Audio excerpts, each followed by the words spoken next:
आपण ख्रिश्चन आहोत आणि प्रभूला आपला तारणहार म्हणून स्वीकारून आपण स्वर्गाचे नागरिक आणि देवाची मुले बनलो आहोत. देवाचे मूल म्हणून तुमच्या जीवनात काय बदल झाले आहेत? आजच्या भागात देवाची मुले म्हणून आपल्या जीवनात कोणते बदल घडले पाहिजेत आणि आपल्याला कोणते आशीर्वाद मिळू शकतात यावर चर्चा केली जाईल. 1 योहान 1:5-7 हा संदेश आम्ही त्याच्याकडून ऐकला आहे आणि तुम्हाला घोषित करतो की देव प्रकाश आहे आणि त्याच्यामध्ये अजिबात अंधार नाही. आणि तरीही अंधारात चालतो, आपण खोटे बोलतो आणि सत्याचे आचरण करत नाही. परंतु जर आपण प्रकाशात चालतो जसा तो स्वतः प्रकाशात आहे, तर आपली एकमेकांशी सहभागिता आहे आणि त्याचा पुत्र येशू याचे रक्त आपल्याला सर्व पापांपासून शुद्ध करते. रात्र कितीही काळोखी असली तरी सूर्य उगवल्यावर अंधार लगेच नाहीसा होतो आणि जग उजळून निघते. जेव्हा आपण सूर्यापेक्षाही तेजस्वी प्रकाश असलेल्या देवाला भेटतो, तेव्हा सर्वात कठीण आणि आव्हानात्मक समस्या देखील सहजपणे सोडवता येतात. देवाला भेटणे आणि प्रकाशात चालणे हा जीवनातील सर्व समस्या सोडवण्याचा सर्वात निश्चित मार्ग आहे. 1 योहान 1:5 देव प्रकाश आहे आणि त्याच्यामध्ये अजिबात अंधार नाही. प्रकाश म्हणजे आध्यात्मिकदृष्ट्या काय? ते परिपूर्ण देवाचे प्रतिनिधित्व करते, ज्याच्याकडे सत्य, चांगुलपणा आणि प्रेमासह अजिबात अंधार नाही. बायबलमधील देवाचे शब्द 4 श्रेणींमध्ये विभागले जाऊ शकतात: करू नका, ठेवू नका, ठेवा आणि टाकून द्या. सत्याचे हे शब्द प्रकाशाशी जुळणारे शब्द आहेत. जेव्हा आपण प्रार्थना करा, प्रेम करा, क्षमा करा, नम्र व्हा, शब्दात पाळा आणि 10 आज्ञा पाळा या शब्दांचे पालन करतो, तेव्हा याचा अर्थ आपण प्रकाशात चालत आहोत. जेव्हा आपण करू नका आणि टाळा या शब्दांचे पालन करतो, तेव्हा आपण प्रकाशात चालतो. मग अंधार म्हणजे काय? साधारणपणे ते पूर्ण अंधाराच्या स्थितीला सूचित करते आणि आध्यात्मिकदृष्ट्या ते पापाशी संबंधित असलेल्या सर्व गोष्टींना सूचित करते. त्यात अनीती, अधर्म, वाईट आणि खोटेपणा यांचा समावेश आहे. देवाने करू नका आणि त्या करा या आज्ञांचे उल्लंघन करणे म्हणजे अंधार.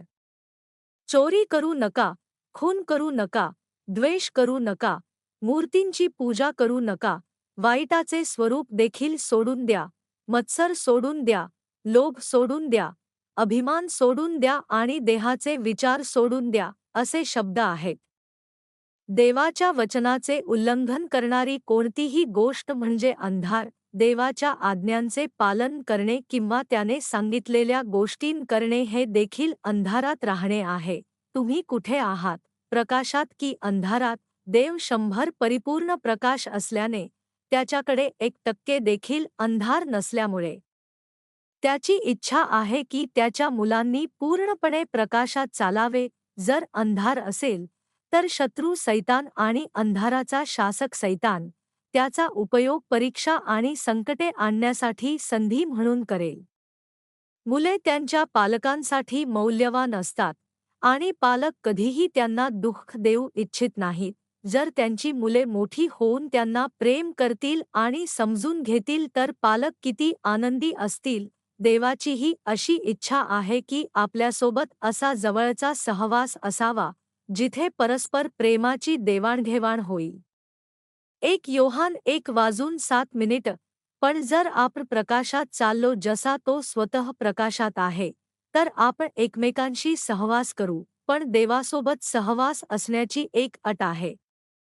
ते म्हणजे आपण सत्यात चालले पाहिजे, ज्याचा अर्थ प्रकाशात चालणे असा होतो. जे अंधाराशी संबंध ठेवतात आणि वाईट कृत्य करतात त्यांचा देवाशी संबंध असू शकत नाही, कारण ते शत्रू सैतान आणि सैतानाचे अनुसरण करत आहेत, ज्याचा देव तिरस्कार करतो. जर तुमचे मूल अशा दुष्ट लोकांशी संगत करेल जे तुम्हाला शाप देतील, मारण्याचा प्रयत्न करतील आणि वाईट मार्गांनी वागतील तर ते किती वेदनादायक असेल. त्याचप्रमाणे जर आपण प्रकाश असलेल्या देवाच्या वचनाप्रमाणे चालत नाही, तर अंधारात पाप करतो, तर आपण शत्रू सैतान आणि सैतानाचे अनुसरण करत आहोत, ज्यामुळे देवाला मोठे दुःख होत आहे. तुम्ही आत्मविश्वासाने म्हणू शकता की तुमचा देवाशी सहवास आहे. फेलोशिप हा एकतर्फी संबंध नाही. तुम्ही एखाद्याला ओळखता याचा अर्थ असा नाही की तुमचा त्यांच्याशी सहवास आहे. उदाहरणार्थ, जरी तुम्हाला अध्यक्षांबद्दल बरेच काही माहीत असले तरी, परंतु अध्यक्ष तुम्हाला ओळखत नसले तरी, तुम्ही असे म्हणू शकत नाही की तुमचा सहवास आहे. सहवासाची खोली देखील वेगवेगळी असते. असे संबंध असतात जिथे तुम्ही फक्त ओळखीचे असता. असे संबंध असतात जिथे तुम्ही शुभेच्छांची देवाणघेवाण करता, आणि असे घनिष्ठ संबंध असतात जिथे गुपिते शेअर केली जातात. देवासोबतचे आपले नातेही असेच आहे. देवासोबत खरा सहवास मिळविण्यासाठी देवाने तुम्हाला ओळखले पाहिजे, स्वीकारले पाहिजे आणि स्वीकारले पाहिजे.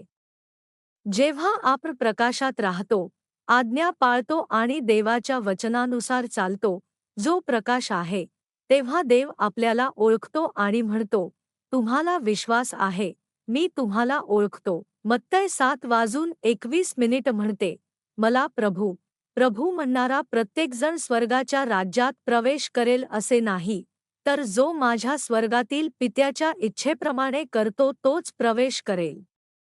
तुम्ही प्रार्थनेत कितीही प्रभू, प्रभू असे ओरडले तरी, जर तुम्ही देवाच्या इच्छेनुसार वागला नाही, तर देवाला अधर्म करणाऱ्यांनो, माझ्यापासून दूर जा असे म्हणण्याशिवाय पर्याय राहणार नाही.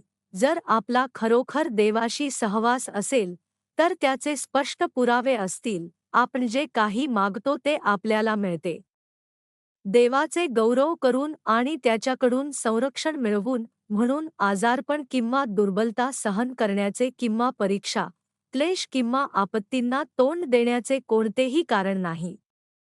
अंधार काहीही असो, प्रकाश पडल्यावर तो नाहीसा होऊ शकतो, कारण अंधार कधीही प्रकाशावर मात करू शकत नाही. जेव्हा आपण प्रकाशात राहतो तेव्हा अंधाराची शक्ती आपल्या विरुद्ध काम करू शकत नाही. प्रकाशाची शक्ती आपण प्रकाशात किती चालतो यावर अवलंबून असते. ज्याप्रमाणे 10 दिव्यांची चमक एकाच दिव्यापेक्षा खूप जास्त असते, त्याचप्रमाणे जर आपण अर्धे प्रकाशात जगलो तर आपल्याला त्याची अर्धी शक्ती मिळेल. जर आपण 90% प्रकाशात जगलो तर आपल्याला त्याची 90% शक्ती मिळेल. आध्यात्मिक प्रकाश जितका प्रबळ असेल तितकाच अंधाराच्या शक्तींना घालवून देण्याची शक्ती जास्त असेल. म्हणून आपण देवाच्या आज्ञांचे जितके जास्त पालन करू नका, पाळा आणि टाकून द्या, तितके जास्त आपण अंधारावर मात करू शकतो. जर आपण एकेकाळी अंधारात होतो, पण आता प्रकाशात राहिलो, तर आजारपण आणि गरिबी यासारख्या अंधारासोबत येणाऱ्या सर्व समस्या नाहीशा होतील. प्रकाश असलेल्या देवाकडून उत्तर मिळाल्याने आशीर्वादांचा मार्ग उघडेल. आपण जितके जास्त प्रकाशात राहू तितके जास्त आपल्याला प्रकाशाचा अधिकार अनुभवायला मिळेल. जर आपण देवासमोर पाप करून अंधारात राहिलो तर शत्रू सैतान आणि सैतान सत्य कार्यरत राहतील. पापात जगणे म्हणजे अंधार आहे. याचा अर्थ अंधाराच्या शक्तींना हाकलून लावणे अशक्य आहे. जेव्हा आपण पाप सोडून देतो आणि सत्यात चालतो, तेव्हा आपण शत्रू सैतान आणि सैतानावर मात करण्याची शक्ती मिळवू शकतो. जर आपण पापामुळे अंधारात असू, तर आपण लवकर पश्चात्ताप केला पाहिजे आणि मागे वळले पाहिजे. 1 योहान 1:7 पण जर आपण प्रकाशात चाललो जसा तो स्वतः प्रकाशात आहे, तर आपली एकमेकांशी सहभागिता आहे आणि त्याचा पुत्र येशू याचे रक्त आपल्याला सर्व पापांपासून शुद्ध करते. केवळ देवाच्या वचनानुसार जगून आणि प्रकाशात राहूनच येशूचे रक्त आपल्याला आपल्या सर्व पापांपासून शुद्ध करू शकते. काही लोकांना वाटते की पापांची क्षमा आणि तारण मिळविण्यासाठी फक्त मी विश्वास ठेवतो असे कबूल करणे पुरेसे आहे, पण बायबलमध्ये असे कुठेही लिहिलेले नाही. जेव्हा आपण देवाच्या वचनानुसार जगतो आणि प्रकाशात चालतो तेव्हा आपल्याला सहवास मिळेल आणि पापांची क्षमा मिळेल. जर आपण अंधारात राहिलो तर आपण खरा प्रकाश असलेल्या प्रभूशी एकरूप होऊ शकत नाही. जेव्हा आपण प्रकाशात चालतो तेव्हा आपण प्रभूशी एकरूप होतो आणि त्याचा अधिकार आपला होतो. येशू ख्रिस्ताच्या नावाने आपण अंधाराच्या शक्तींना शक्तिशालीपणे बाहेर काढू शकतो आणि आपल्या इच्छांना उत्तरे मिळवू शकतो. प्रभूशी एकरूप असल्याचा पुरावा म्हणजे प्रकाशात चालणे. जेव्हा प्रकाशात चालणारा माणूस प्रार्थना करतो आणि म्हणतो, येशू ख्रिस्ताच्या नावाने मी आजारपण, संकटे, गरिबी, परीक्षा आणि क्लेश दूर करण्याची आज्ञा देतो. पेक योहान 5:18 आपल्याला माहीत आहे की देवापासून जन्मलेला कोणीही पाप करत नाही, परंतु देवापासून जन्मलेला तो त्याला राखतो आणि तो दुष्ट त्याला स्पर्श करत नाही. ज्यांचे देवाशी सहवास आहे ते प्रकाशात चालतात आणि पाप करत नाहीत. अनुवाद 28:1-14 आणि 3 योहान 1:2 मध्ये लिहिल्याप्रमाणे हे लोक देवाने संरक्षित केले आहेत. दुष्ट त्यांना स्पर्श करू शकत नाही आणि ते आत येतात किंवा बाहेर जातात, मग ते सर्व गोष्टींमध्ये आशीर्वादित असतात. देवाशी इतके जवळचे नाते असणे आणि त्याचे प्रेम प्राप्त करणे किती आनंददायी असेल. प्रकाश असलेल्या देवाची मुले म्हणून हे अनुभवण्यासाठी तुम्ही सर्व अंधार दूर करा, नेहमी प्रकाशात चालत राहा आणि देवाची मुले होण्याचा अधिकार आणि आशीर्वाद पूर्णपणे उपभोगा. मला तुमच्यासाठी प्रार्थना करू द्या. कृपाळू पित्या देवा, आम्ही तुझे आभार मानतो. तू प्रकाश आहेस आणि आम्हाला, तुझ्या मुलांना, प्रकाशात चालण्याची आज्ञा दिली आहेस. जरी आपण प्रभूला आपला तारणहार म्हणून स्वीकारून तारण मिळवले असले तरी, जर आपण अंधारात परतलो आणि पापात राहिलो, तर तुझा प्रकाश आपल्याला जीवन देऊ शकत नाही किंवा आशीर्वाद देऊ शकत नाही. तुझ्यावर विश्वास ठेवणारी आणि प्रेम करणारी मुले म्हणून आपण प्रकाशात राहिले पाहिजे.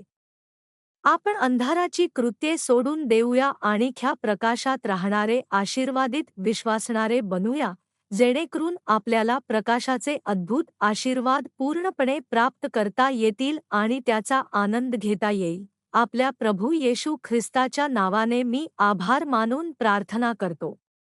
आमेन.